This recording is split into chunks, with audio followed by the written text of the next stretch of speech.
Olá, boa noite a todos. Estamos aqui na nossa primeira Masterclass 2021 do Flamingo Acelera. Essa Masterclass hoje aberta a todo o público, mas ela é para os alunos do Flamingo Acelera. Então, hoje todos vocês estão tendo aí uma degustação do que você tem dentro do programa Flamingo Acelera. Se você ainda não conhece, entra no nosso site, dá uma olhada, conheça as nossas trilhas, conheça o curso de inglês online para toda a nossa plataforma e venha aqui conversar com a gente, venha tirar suas dúvidas. O João Luiz, nosso gestor de carreiras, está à disposição de vocês. Eu, professora Roberta, que também sou coordenadora de conteúdo, fico à disposição de vocês. E hoje, para essa Masterclass, eu tenho o prazer de chamar o Carlos Nascimento, que, além de ser meu coach, né, é um amigo querido. Ele é CEO da Academia de Lideranças YPY Soluções, radialista, articulista da Rádio CBN, Master Training comportamental, especialista em desenvolvimento construtivista estratégico de pessoas. Isso é um resuminho, bem do resuminho, de tudo que ele faz por aí. Então, ele veio aqui para dividir com a gente o que o futuro espera, o que o mercado espera de nós. Então, o novo profissional no pós-pandemia. O que o mercado espera de você? Boa noite, Carlos Nascimento. Boa noite, professora Roberta. Boa noite a todos os colegas da Faculdade Flamingo. Eu quero iniciar já fazendo aqui um agradecimento muito grande pelo convite, parabenizar a Faculdade Flamingo, que tem cada vez mais ocupado espaços. Eu circulo, como você sabe, eu circulo bastante por aí afora e sempre encontro professores, também encontro alunos, ex-alunos da Faculdade Flamingo, em espaços bastante interessantes, onde nós temos debatido a construção realmente de um país melhor para todos. Então, parabéns para a Faculdade Flamingo, parabéns pela pauta com que vocês trouxeram para essa noite. Espero estar à altura de contribuir com algumas boas reflexões, Roberta. Legal, legal. Enquanto os nossos alunos aí aquecem para trazer umas perguntas para nós aqui nessa noite, eu queria te perguntar aí o que você traz para a gente deste profissional, né? O que a pandemia sacudiu aí a gente, nós profissionais, porque a gente já tinha um mercado extremamente exigente, extremamente, eu diria até um mercado que já estava exigindo que nós nos movimentássemos em questão de formação, em questão de exigências comportamentais, e de repente veio essa pandemia e virou mais a gente do avesso. E aí, o que você pode dizer, o que vai esperar a gente daqui, ainda nós estamos nesse meio dessa pandemia, e para frente? Olha, Roberta, é importante nós refletirmos, sobretudo, para qual público nós estamos construindo os nossos diálogos. Quando nós vamos construir os nossos diálogos com a população jovem, com aquela pessoa que ainda está formatando a sua carreira, ou ela está em início de carreira, ou ela está dentro de um curso universitário, ou pensando qual curso ela fará, eu tenho chamado a atenção dos meus colegas que trabalham na área comportamental, porque eu percebo que nós estamos fazendo um diálogo às avessas, nós estamos fazendo um diálogo contrário à realidade, um diálogo contrário àquela busca mais premente que o nosso jovem deve ter. Ou seja, quando nós abrimos os dados e encontramos que nós temos hoje no Brasil, inclusive no período antes da pandemia, cerca de 14 milhões de desempregados.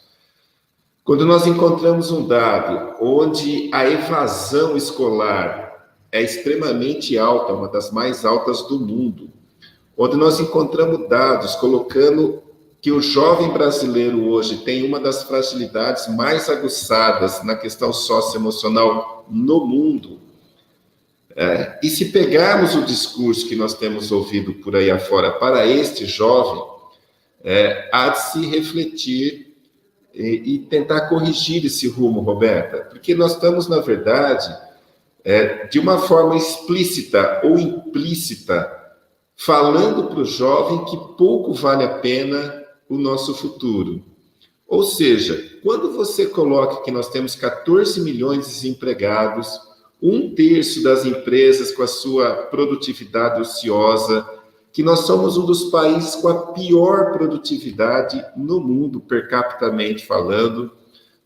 Se você é jovem, você olha para o lado e fala assim, meu Deus, o que será de mim? O que será desse país? Então, para que estudar? Por que eu vou fazer um curso de tecnólogo? Por que eu vou fazer um curso universitário de 4, 5 anos?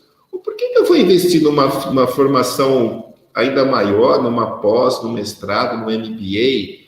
Se esse cenário é tão caótico e possivelmente eu vou ser engolido por esse cenário caótico.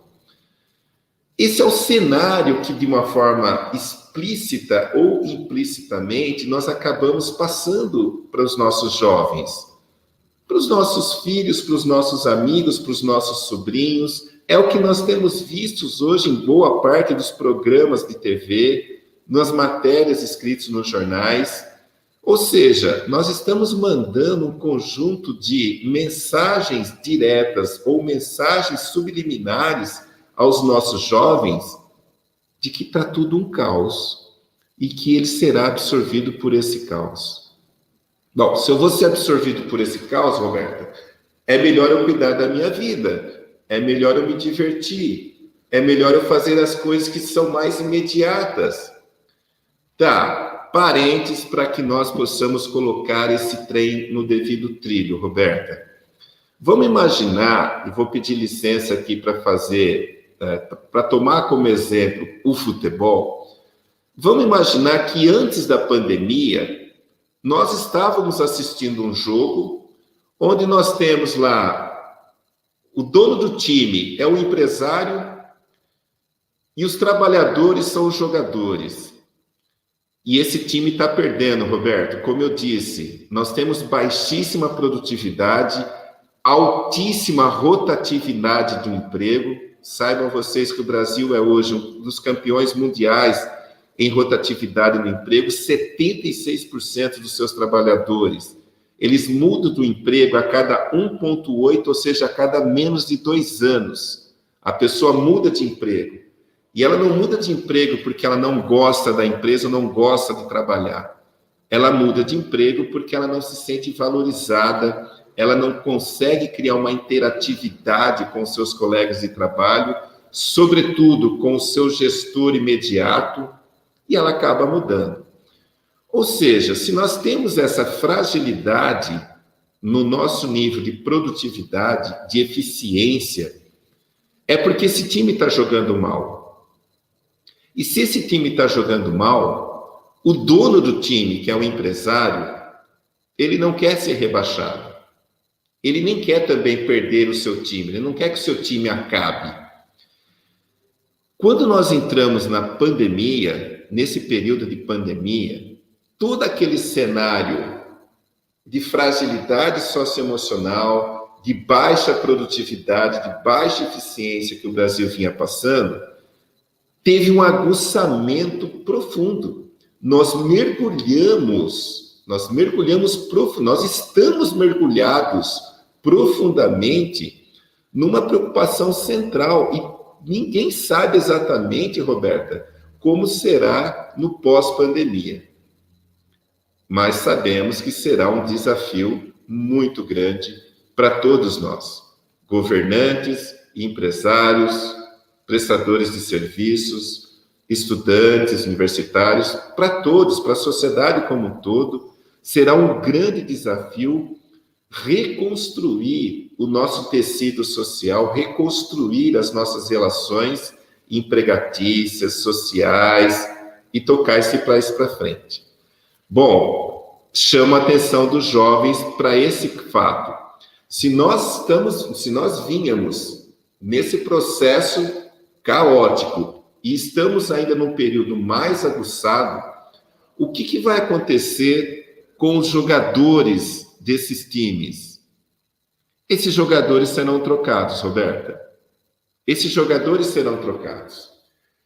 Trazendo aqui, então, para o nosso debate, para o nosso diálogo, o que eu quero dizer é que aquelas pessoas que hoje ocupam cargo de execução nas suas empresas, CEOs, diretores, gestores, essas pessoas precisam colocar as suas barbas de molho, realmente.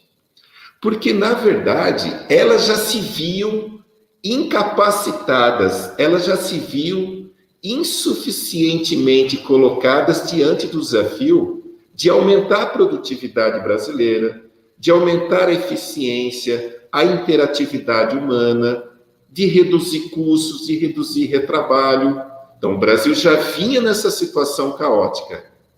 Os nossos gestores não estavam habilitados, eles não estavam de uma forma mais equânime, envolvidos em construir políticas, ações concretas que pudessem direcionar uma maior produtividade.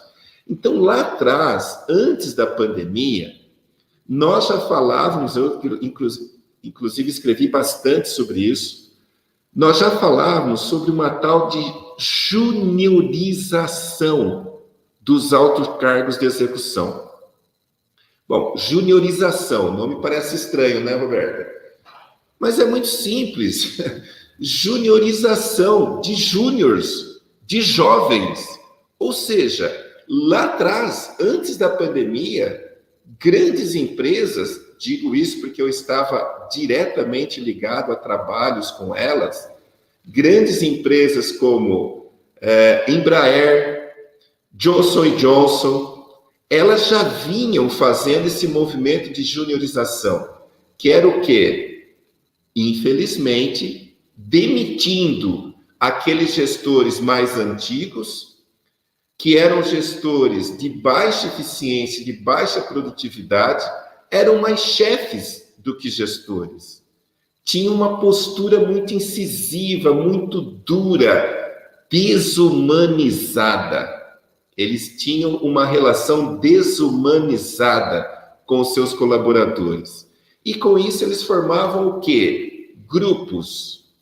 Quando, na verdade, uma grande empresa, para ser eficiente, precisa de um time.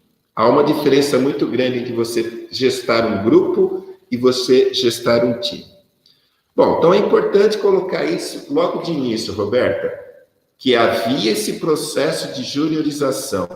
Eu sempre trabalhei muito com jovens e eu falava exatamente isso para eles.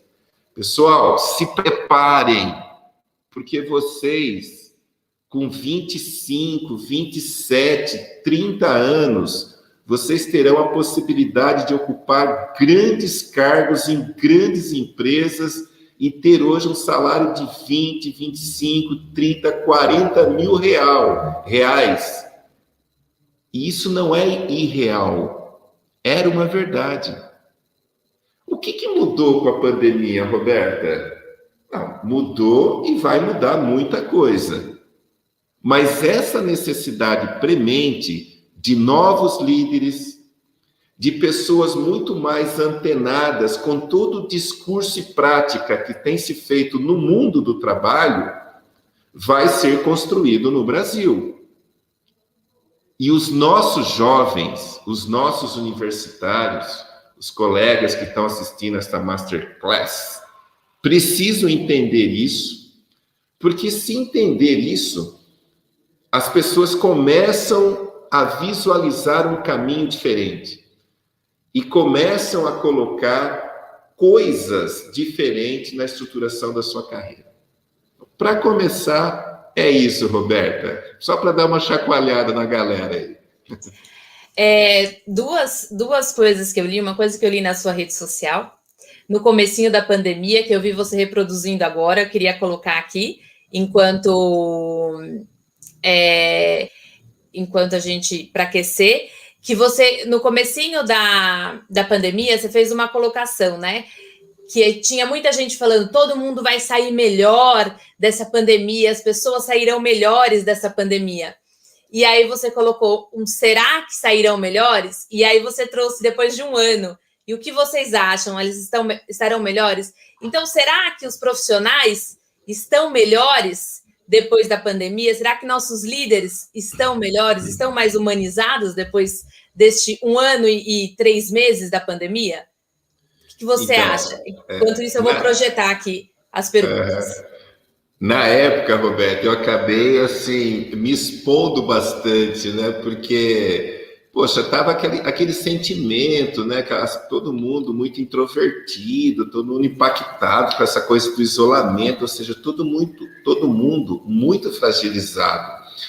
E como assim? Poxa, eu trabalho com comportamento humano faz 33 anos, né? Já faz um bom tempo. E eu ficava muito preocupado com aquele discurso do novo normal. Porque agora vamos construir o novo normal, novo normal, novo normal. E quando nós observamos comportamento humano, nós sabemos tecnicamente que o novo normal, que as coisas não mudam simples, de uma forma tão simples assim. E eu comecei a questionar algumas coisas e as pessoas começavam realmente a me perguntar: pô, Nascimento, e aí, cara? Depois dessa pandemia, você acha que a sociedade vai mudar? As pessoas vão se tornar melhores? E eu falava categoricamente: olha, lamento, mas não. Não, porque nós latinos e, sobretudo, nós brasileiros, nós temos uma fragilidade socioemocional e estrutural extremamente frágil, extremamente frágil. E ainda que o efeito do isolamento, toda essa questão envolta à pandemia, de fato traga uma impactação socioemocional extremamente grande, mesmo que a pessoa queira fazer essa movimentação de se tornar mais humanizada, ela não vai conseguir, Roberta. Olha que paradoxo. Claro que tem exceções, óbvio, claro, mas nós estamos falando no conjunto da sociedade. E nós passamos aí mais um ano, praticamente 1 ano e meio de pandemia, vamos chegar a 1 ano e meio de pandemia, e se nós olharmos enquanto tecido social, nós infelizmente e realmente pouco evoluímos. Éramos para termos evoluído absurdamente mais, nos tornarmos absurdamente mais humanizados. Mas não, infelizmente não. Mas ainda há tempo, eu ainda acredito muito no ser humano, né? Mas acredito também que isso só se dará se nós fizermos movimentações grandes como essa que a Faculdade Flamingo, por exemplo, se propõe a fazer. Imagine o efeito multiplicador, Roberto, você como uma professora, uma faculdade produzindo esse tipo de reflexão. É isso que nós precisamos no Brasil, criar corpo nessa reflexão para que nós possamos efetivamente construir essa mudança, ter rumo para essa mudança, né? O Rafael disse que só ganha o valor que você disse os estudantes da USP. Olha, na verdade, em tese, talvez ele tenha razão pelo seguinte fato. Eu passei pela USP, né, fiz uma das minhas especializações na USP, e lá atrás, na USP, a gente já falava, nossa, eu nem sei quantos anos isso, Roberto, faz tempo. E lá atrás, nós já tínhamos assim, temas colocados muito voltados para a humanização do ser humano, para a humanização do profissional. Ou seja, esse debate que nós estamos colocando aqui hoje e que a Faculdade Flamingo é uma das poucas que está pautando, parabéns para vocês, esse debate também já era feito lá na USP. É verdade, e o colega aí tem razão, que vai ter um salário alto como esse, entre aspas, né, um salário razoavelmente alto, vai ter um salário desse, não quem tiver USP, não quem for aluno da USP, mas quem dominar alguns dos assuntos que passaram pela USP e que estão passando também pela Flamingo. Logo, qualquer aluno da Flamingo também pode ter a mesma concepção, a mesma ou até uma melhor formação do que um colega da USP, sem dúvida nenhuma. O que manda não é a chancela, é o conteúdo. E a Flamingo está mostrando que tem conteúdo, que está refletindo em cima dos debates que estão sendo colocados em âmbito mundial, assim como a USP, assim como outras grandes chancelas, assim como a Flamingo. Então, sem problema nenhum, o aluno da Flamingo se construir também como um grande líder. A Andréa Escoton, que é uma de nossas professoras, então, quanto mais ter o conhecimento, é melhor, pois os cargos de lideranças estão desaparecendo e mantendo os especialistas nas áreas. Sim, a professora tem razão, porém, vamos abrir um parênteses. Sempre nós tivemos essa concepção, e o colega que fez a pergunta atrás reforça o que eu vou colocar agora. Nós sempre tivemos uma concepção de que a evolução do ser humano, inclusive a evolução profissional, ela está intimamente ligada ao conhecimento acadêmico. Ou seja, que nós precisamos ir para uma grande universidade, que nós precisamos estar ligados a uma grande chancela para termos acesso a um bom conhecimento.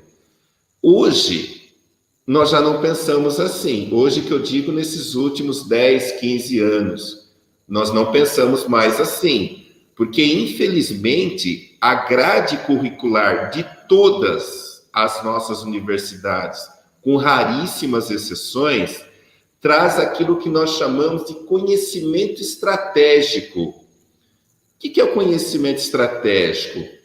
A parte estratégica é aquele conhecimento que vai fazer uma movimentação numa área da minha intelectualidade que até então ninguém mexe ou ninguém mexeu, que é o meu senso da minha inteligência emocional. Ou seja, o que eu aprendo nas grandes chancelas, na universidade, o que eu sou educado culturalmente a ir em busca é do meu conhecimento. E esse conhecimento está extremamente associado ou intimamente associado à minha movimentação cognitiva da minha inteligência formal. E o que é inteligência formal? É o processo cognitivo lá onde eu faço 2 mais 2 é igual a 4. 1800 e tanto, chegou no Brasil a família portuguesa. Então, esse processo de aglutinação de conhecimento, eu vou arquivando ali na minha inteligência formal. Só que nós não temos no Brasil uma cultura diferente, por exemplo, do mundo asiático. Nós não temos na América Latina, sobretudo no Brasil, uma cultura de trabalhar também não só a minha inteligência formal, mas também a minha inteligência emocional. Até porque é a minha inteligência emocional a propulsora da minha inteligência formal. Logo, não basta só nós buscarmos hoje o conhecimento com aquela tradicional cultura de que conhecimento é um volume de informações que vai aumentar a minha intelectualidade e vai me posicionar para responder melhor as tradicionais perguntas que se colocam numa entrevista de emprego. Não, porque as entrevistas de emprego estão mudando, as concepções de contratações estão mudando e as percepções socioemocionais é que estão colocadas na ordem do dia.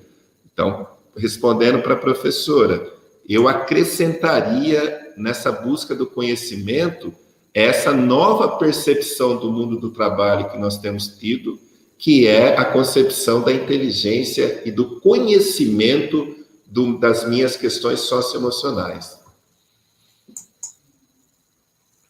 A Cláudia colocou: boa noite. Em relação às pessoas que possuem mais de 40 anos, que estão atualmente desempregadas, como elas ficarão? Desempregadas para sempre aí? Olha, as pessoas de mais de 40, assim como as pessoas de menos de 40, elas necessariamente precisarão colocar os pés nessa nova concepção, nessa nova ótica do mundo do trabalho. Se nós pegarmos o que está sendo colocado hoje em âmbito mundial, e aqui eu faço também um outro parênteses para chamar a atenção dos alunos que estão ouvindo e dos professores que estão nos assistindo também, que produzem conteúdo. Nós precisamos muito inverter a lógica.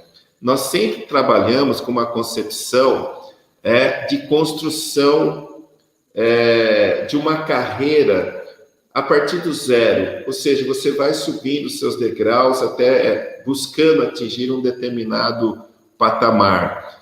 Mas eu percebo também nas grades curriculares, Roberta, e percebo também nas empresas ou nos gestores que nós recebemos aqui para desenvolvê-los, fazer os seus programas de desenvolvimento individuais e tudo mais.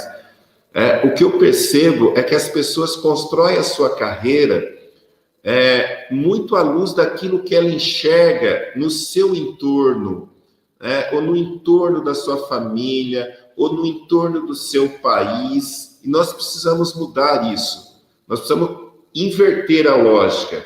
Nós precisamos estabelecer conteúdos pragmáticos e programáticos muito atrelados com o que o mundo está dialogando.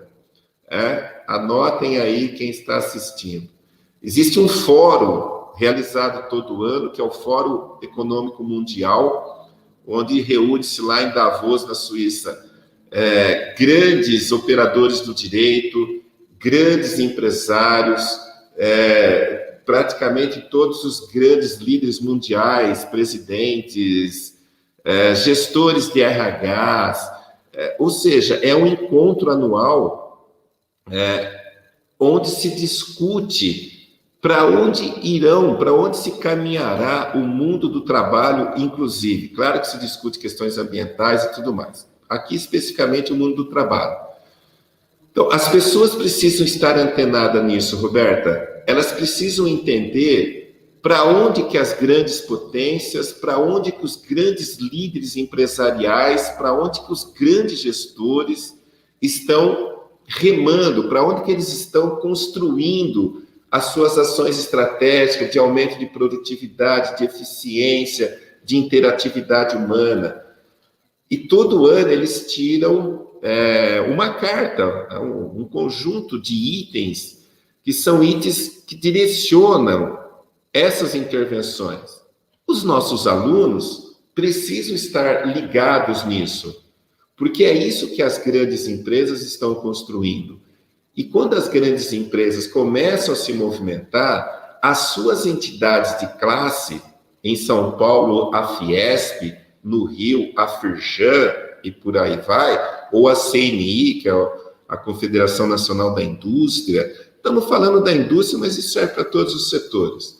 Obviamente que essas grandes entidades, elas começam a se movimentar também, buscando encaixar a sua realidade dentro daquela realidade do exterior, das exigências que estão sendo colocadas no mundo lá fora. Por isso que nós não podemos mais construir a nossa carreira olhando para a nossa família. Meu irmão é engenheiro, pô, que bacana, também você. Meu pai é advogado, pô, com a maior pressão, eu não vou desapontar o meu pai, você é advogado. Incrível, mas ainda nos dias de hoje nós encontramos muito disso, das pessoas construindo carreira. Quando eu falo carreira, elas estão construindo a sua vida, mas elas constroem as suas carreiras muito em função de referências absurdamente subjetivadas, né? E até por pressão da própria família, por pressão de outras pessoas, falam, mas ele tem tanto sucesso, por que você não segue ele? Olha, por que você não vai fazer o que seu irmão fez, ou o que o outro fez, porque tem tanto sucesso? Como se fosse a receita do bolo fosse tão simples hoje em dia. Eu vou falar uma coisa aqui que você vai lembrar bem, mas uma das primeiras perguntas que nós fazemos aqui nos nossos cursos, nos nossos programas de desenvolvimento humano, às vezes as pessoas chegam aqui e falam, nossa, será que eu vou conseguir acompanhar o conteúdo? Eles acham que aqui a gente estudou na NASA, eles acham que nós somos cientistas da NASA.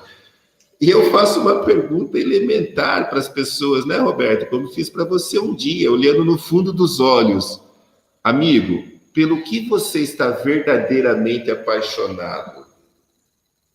E 87% das pessoas que passam pelas minhas mãos e que recebem essa pergunta absurdamente simples, elas não conseguem responder. E eu não estou falando de um jovem de 16, 17, 18, 20 anos, um universitário. Estou falando de grandes gestores, de grandes empresários, de caras que têm a sua estrutura familiar que está bacana, a conta bancária está bacana, a empresa está bacana. Mas ele não está bacana. E por que ele não está bacana? Porque ele não sabe nem pelo que ele está verdadeiramente apaixonado. O elemento central para se construir uma carreira é buscar esse tipo de resposta. E com certeza, 70% das pessoas que estão nos assistindo aqui agora, se fizer essa reflexão, Roberta, provavelmente não vão conseguir responder de uma forma clara, objetiva, pelo que estão verdadeiramente apaixonados. Sai da parte neurológica e corre para a parte afetiva. Aí, se for casado, vai falar, pela minha esposa,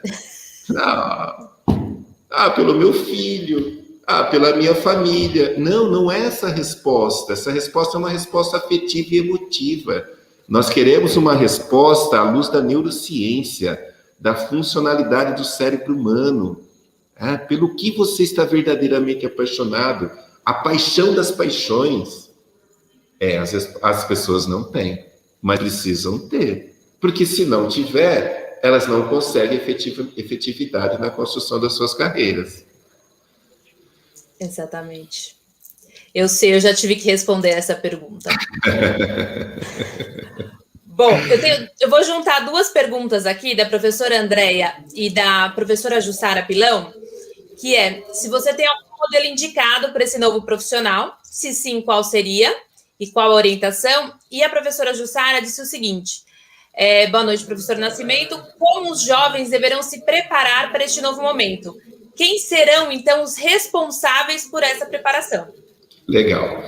Nós precisamos entender o seguinte, o futuro do trabalho, ou seja, tudo aquilo que nós estamos falando, tudo aquilo que nós estamos dialogando com o mundo, com as entidades, com o Fórum Econômico Mundial, o futuro do trabalho é que dará o norte da carreira das pessoas. Ponto.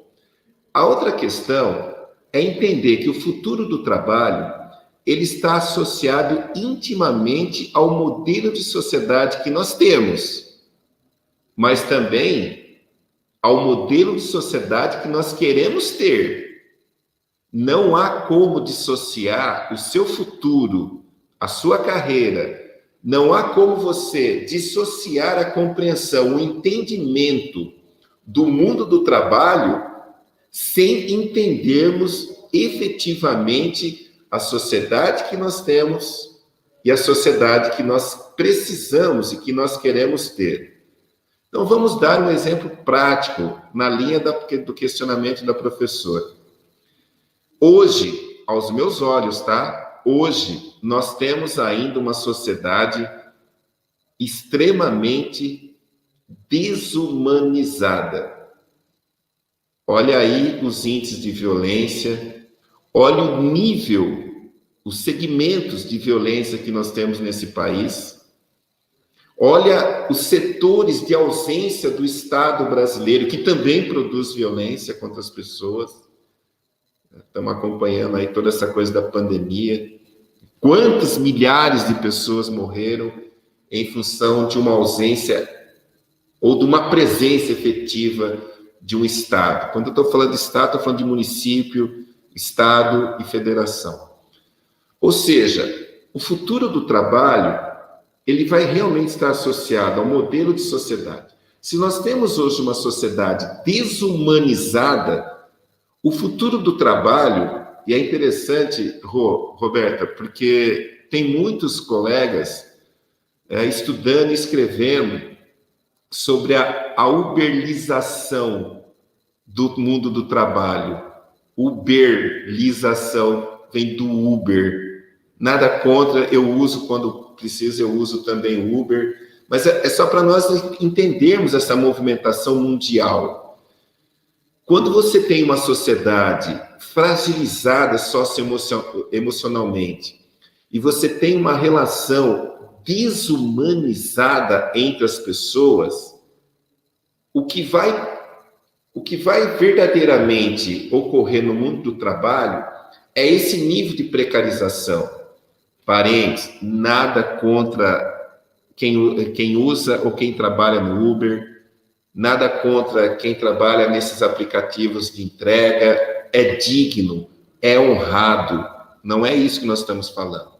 Mas quando você tem um tecido social fragmentado, fragilizado, você começa a alimentar uma cadeia explorativa do homem sobre o homem, mais ainda do que aquela velha discussão que nós fazemos nas relações de trabalho, capital-trabalho, mais-valia e tudo mais. Aqui nem isso a gente consegue fazer, o debate da mais-valia. É algo tão não tem paradoxo. Você vê esses meninos jovens fazendo entregas de bicicleta, sem nenhuma garantia, sem nenhum direito trabalhista. Ou seja, tecido social fragilizado, sociedade desumanizada, precarização das relações trabalhistas. Então, você tem uma proliferação de Uber e similarizações dos Ubers, você tem uma pulverização dos aplicativos de entrega, similarização disso. Logo, o que nós precisamos ter? Uma percepção de construção de carreira associada a uma movimentação mais humana. Se você quer construir a sua carreira, se você quer se tornar um grande líder, se torne mais humano. Eu costumo brincar, às vezes, eu sou apaixonado por animais, né? Uma das minhas paixões. Eu brinco, às vezes, com o pessoal de RH, falo assim, por que você não coloca uma perguntinha na sua entrevista, se a pessoa gosta de animal, que você já vai conhecer 80% do perfil dela. Não diz se ela tem, pergunte se ela gosta, porque às vezes você gosta, mas não pode ter. Agora, uma pessoa que não gosta de animais, por exemplo, não curte o meio ambiente, acha que olhar o pôr do sol, o nascer do sol, ver uma lua enorme, que tudo isso é babaquice, precisa amolecer o coração desse ser.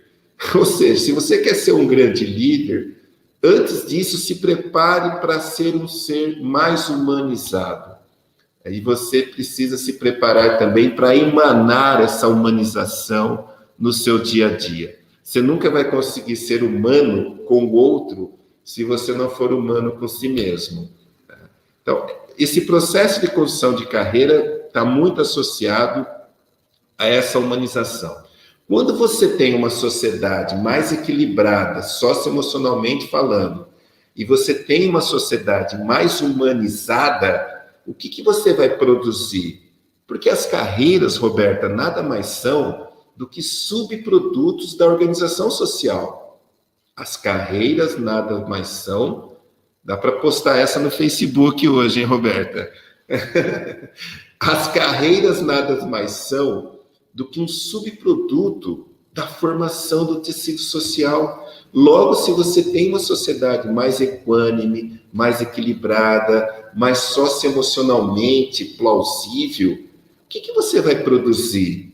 Por exemplo, tecnólogos, engenheiros ambientais, cientistas, neurocientistas, professores cada vez mais qualificados, cada vez mais humanizados. Essa questão central precisa ser colocada hoje, Rô. Você não tem como dissociar a construção de carreira da humanização das relações humanas. Aí cria aquele paradoxo, né? Como assim humanização das relações humanas? Se já não são relações humanas, não são relações humanizadas? Não, colega, infelizmente não. Embora sejam relações humanas, as relações humanas, infelizmente, elas estão cada vez mais desumanizadas. Abrindo um parênteses bem grande, mas para não perder a oportunidade, hoje, inclusive, 25 de maio, é o Dia Internacional da Criança Desaparecida, que é um trabalho que eu sou apaixonado e a gente se dedica muito a esse tema. Mas como assim criança desaparecida? Desaparece criança? Desaparecem cerca de 40 mil crianças por ano no Brasil. E boa parte dessas crianças não voltam mais. E parte dessas crianças são mortas para extrair os seus órgãos e ser traficados. Parte dessas crianças são vendidas como adoção irregular. Ou seja, o que tem a ver um aluno que está fazendo aí um curso com vocês dessa temática de criança desaparecida? Como assim? Eu nem sou casado, nem filho eu tenho. Meu amigo, tem tudo a ver. Porque você, mais do que se sensibilizar por um tema desse, você precisa se envolver. Mas se envolver como? Eu não sei o que eu tenho que fazer. Tá bom, então manda um e-mail para mim, manda um WhatsApp para mim, que eu vou mostrar para você que você pode nos ajudar muito nesse tema. Então, são essas questões, esses ganchos abertos, essas fraturas sociais que nós temos hoje, com a questão da violência contra a criança, com a vitimização e a violência contra a mulher, com a homofobia. Ou seja, nós somos uma sociedade absurdamente fragilizada e violentada. E quanto mais os alunos que estão nos ouvindo se envolverem nesses temas, mais eles se tornarão humanos, humanizados, e mais humanização eles construirão na sua vida pessoal, no seu meio, e assim ele vai ajudando a mudar a sociedade. Mudando a sociedade, nós melhoramos a qualidade das relações de trabalho, nós ampliamos as possibilidades de melhores carreiras. É um jogo do ganha-ganha, olha que bacana. Bom, tem aqui uma pergunta aqui que eu achei bem legal. A Luana disse assim: boa noite, Carlos. Sou profissional da área administrativa. Sempre trabalhei em escritório, áreas comercial, faturamento, suporte a diretores. Para o futuro, eu devo buscar outra profissão? Será que, então, nesse pós-pandemia, que áreas serão rapidamente extintas aí, que já estavam sendo no processo, mas que deu uma acelerada nessa extinção? Bacana. Eu já vou falar para a Luana pesquisar, refletir sobre pelo que ela está verdadeiramente apaixonada. Que não necessariamente ela precisa mudar de profissão. Mas olha que bacana, eu vi a fotinha dela ali. Ela é uma pessoa extremamente jovem, né? E é bacana que ela faça essa reflexão, e se ela tiver que mudar, que mude de forma corajosa, de forma altruísta, de forma libertária, Luana. Não tenha medo da mudança, mas procure estruturar essa construção da mudança. Eu me coloco à sua disposição. A Roberta é uma professora fantástica. Quando ela veio fazer o curso aqui, ela mais nos ensinou do que aprendeu. Então, ela está altamente qualificada também para te ajudar. Gruda nela, Luana. Mas é importante, uma questão central também, Roberta, associada à pergunta da Luana, é as pessoas entenderem uma movimentação mundial que está ocorrendo, chamada de Indústria 4.0. Que, embora nós falemos indústria, essa perspectiva do 4.0, ela está colocada para prestadores de serviço em todas as áreas. O que é esse conceito da indústria 4.0? Nada mais é do que essa absorção maior da alta tecnologia no mundo da produtividade, no mundo da organização de planejamento, mesmo nas prestações de serviços. Ou seja, como que você vai automatizando cada vez mais as coisas para que as pessoas, em tese, pudessem se dedicar a funções menos desgastantes, mais educativa ou autoeducativa. Bom, aí nós temos que abrir um outro parênteses, porque uma mudança radical na produtividade, na concepção produtiva, não é novidade para o Brasil. Eu, particularmente, estou muito próximo disso desde a década de 90.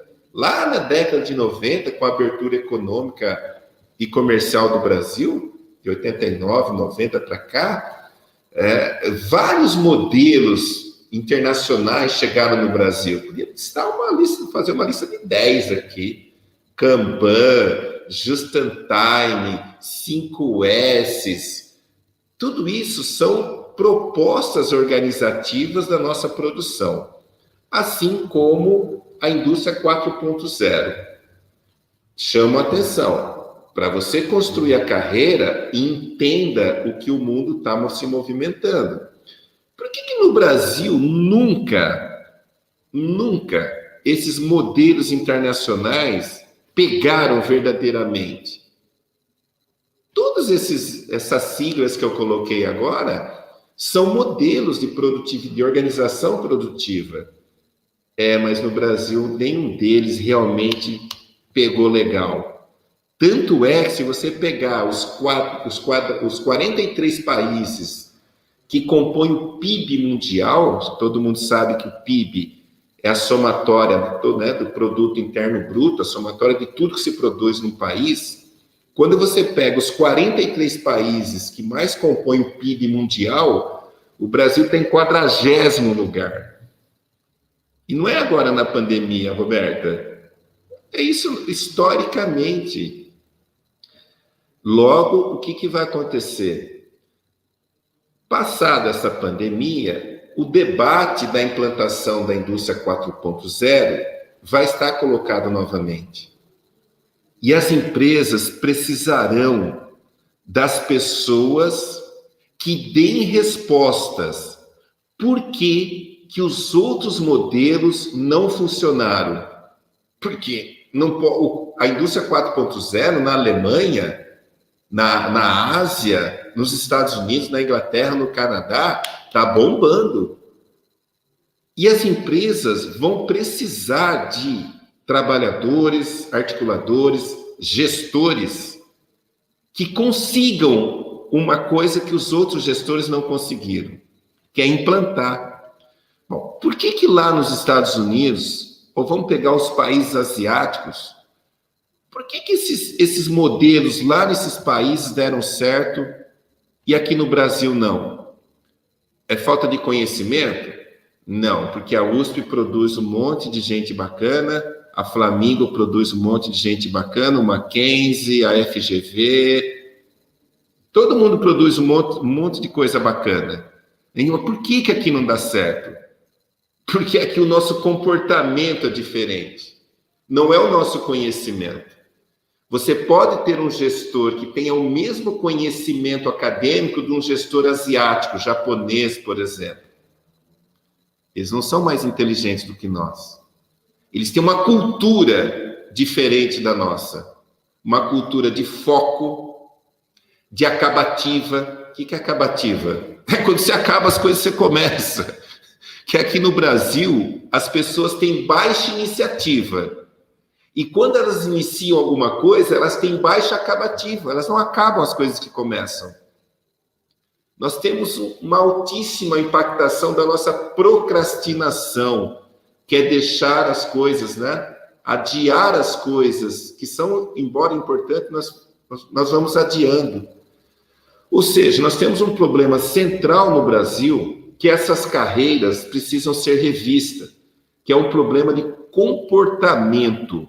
E aí não adianta ter uma chancela da USP, não adianta ter uma chancela do Mackenzie. É preciso ter uma chancela da Flamingo, porque é a Flamingo que está discutindo aqui a questão socioemocional, é a Flamingo que está discutindo as questões do mundo do trabalho, que está oportunizando para vocês entender a lógica com outros olhos. Ou seja, há um campo absurdamente fértil para o nosso jovem, desde que ele mude o seu comportamento, desde que ele não reproduza o comportamento dos gestores antigos. Porque não adianta você ter uma concepção nova e um comportamento antigo. Porque o que não faz esse país crescer é justamente o comportamento. Eu costumo falar também, Roberto? Você deve lembrar disso. Eu pergunto para as pessoas, bom, nós vivemos hoje no Brasil uma crise iminente na saúde, na educação, na segurança pública, na política, então nem se fala, na economia. E qual é a crise que gera todas as demais crises? As pessoas não sabem. E é uma resposta primária, básica, elementar. A crise que o Brasil vive há décadas não é de agora, não é na pandemia. A maior crise que o Brasil vive há muitas décadas é uma crise de liderança. Só tem crise onde não tem líder. Por isso que nós estamos com crise na saúde, na educação, na economia, na política, na segurança pública, em todo lugar. Porque no Brasil não temos líderes. Essa é a maior crise que o Brasil vive hoje. Nós precisamos formar novos líderes. Por isso que eu dei muito crédito, valorizei muito a iniciativa da faculdade de vocês. Quero fazer isso também no seu nome, Roberto. Porque eu acho fantástico toda a entidade que está discutindo liderança. Que nós precisamos formar líderes, simplesmente isso. Nós só vamos construir boas carreiras se as pessoas tiverem essa percepção de que elas devem se construir, não como mais um engenheiro, mas como um líder. E a partir da sua liderança, melhor direcionar a sua carreira.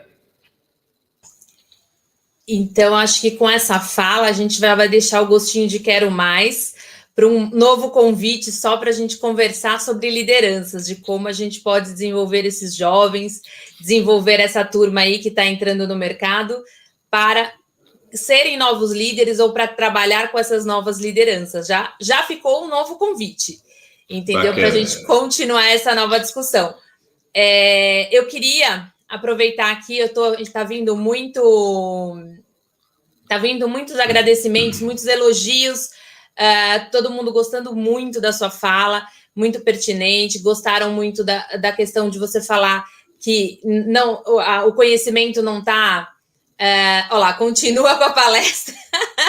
Não, os alunos têm aula daqui um pouquinho, a gente precisa terminar. Infelizmente, por mim, eu ficava aqui ouvindo o Carlos falar por uma semana.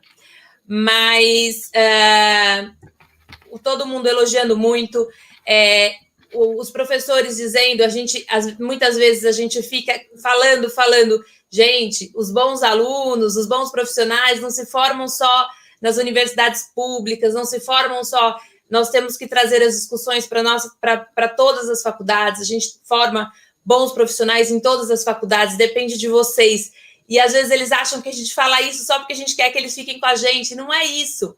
É porque realmente a gente luta por eles todos os dias. A gente quer que eles estejam bem formados aqui. A gente briga por nossos alunos aqui na Flamingo todos os dias, pela melhor formação, por ter pelos professores aqui, eles sabem a atenção que a gente dá para eles sempre. Eu acordo de manhã, eu já estou pensando nos meus alunos, eles sabem disso, e quando o Carlos me perguntou pelo que eu sou verdadeiramente apaixonada lá atrás, eu disse, é por trabalhar com isso aqui, é por formar os meus alunos, é pela educação.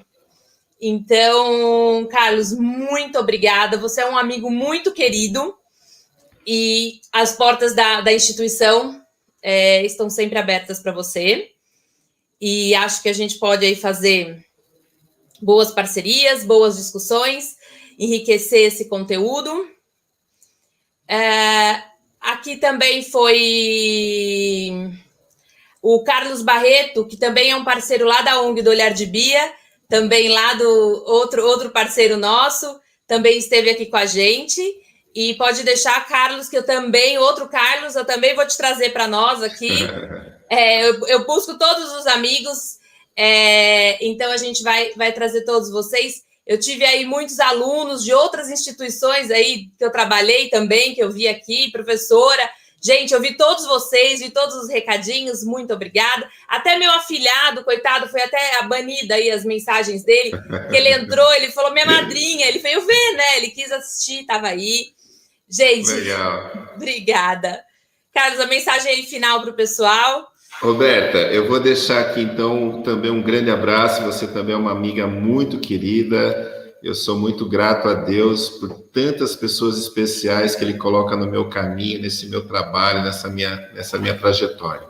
Eu vou pedir licença para você para deixar 2 recados. O primeiro, quem tiver interesse de entender um pouquinho melhor, de uma forma muito sucinta, muito didática, pedagógica e prática, eu escrevi esse livro chamado Dinâmicas de Grupo Online, como melhor contratar e ser contratado, que são dicas que as pessoas precisam ter para assimilar essa perspectiva da humanização, da comunicação não violenta, da expressividade, e para que ela possa construir verdadeiramente uma carreira de sucesso. Então, esse livro está lá no nosso marketplace da Academia YPY Soluções. É um preço muito acessível, qualquer pessoa pode adquirir, e é um produto muito fácil de ser absorvido, tá? Bem fininho. E outra questão que eu vou pedir também para quem está nos assistindo é que as pessoas possam acessar o canal, o nosso canal no YouTube, do nosso projeto social chamado Rota YPY. YPY é a nossa empresa, a nossa academia de liderança, e o Rota é esse projeto que nós estamos desenvolvendo com relação ao tema crianças desaparecidas. Só para dar um toquinho aí, nós compramos uma Kombi, customizamos ela, montamos uma Kombi Home, estamos fazendo expedições aí pelo Brasil, visitando os municípios. Ontem eu tive em Itapecerica da Serra, fizemos um debate muito bacana lá com o pessoal da prefeitura. Vamos implantar um projeto lá de prevenção ao desaparecimento de crianças. Então, eu vou pedir para que vocês possam entrar no nosso canal, Rota YPY, deixa um recadinho lá, manda um oi, que inclusive depois a gente vai mandar um presente, vai sortear um presente para as pessoas que estão inscritas lá com a gente, tá bom? Coloquei no chat, coloquei o link da YPY e o link também, o endereço para ir também para o Rota também, para o pessoal clicar e já fazer a inscrição. Maravilha. Boa aula aí para os alunos. Roberta, disponha sempre que vocês precisarem. A gente vai estar sempre à disposição de vocês para fazer essa movimentação na sociedade. Valeu? Muito obrigada novamente. Muito obrigada também à equipe da Flamingo, que ajudou a gente a estar aqui hoje, que é o João Luiz, do Acelera Flamingo, a Érica, a nossa diretora acadêmica, e a Thaís e a Sandy, que é a nossa equipe do marketing. Obrigada e boa noite para vocês e boa aula para quem vai entrar agora em aula. Tchau, tchau, pessoal. Um abraço, tudo de bom.